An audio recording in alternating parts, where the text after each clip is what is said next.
que vous voyez là est une carte de l'état du territoire de la bande de Gaza à l'automne 2025. À première vue, l'image est saturée de noir. Ces aplats sombres correspondent aux secteurs où le bâti est détruit ou rendu inhabitable.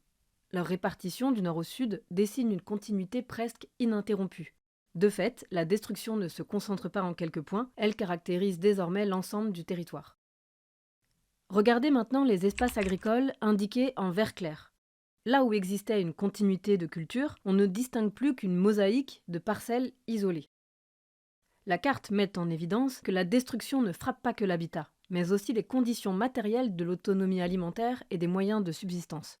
Autrement dit, ce qui est atteint, ce ne sont pas seulement des lieux, mais la possibilité même de produire, de se nourrir et de rester.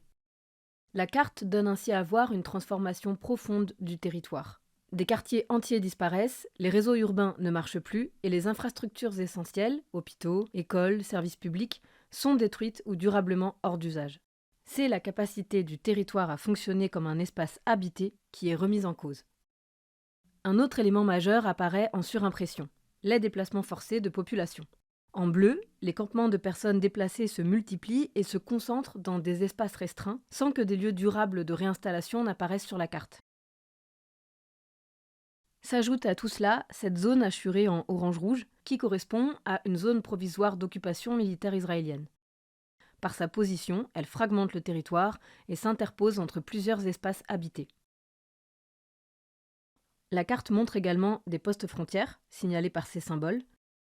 Leur nombre, limité, et leur localisation périphérique traduisent un contrôle étroit des accès au territoire.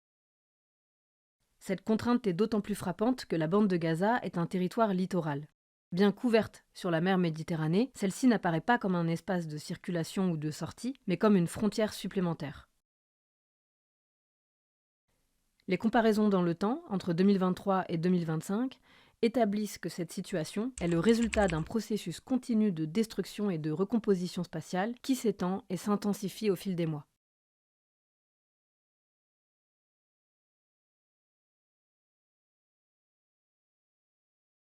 Notre carte ne prétend pas à l'exhaustivité, mais elle propose une lecture spatiale essentielle du conflit, celle d'un territoire progressivement privé de ses fonctions urbaines, agricoles et sociales.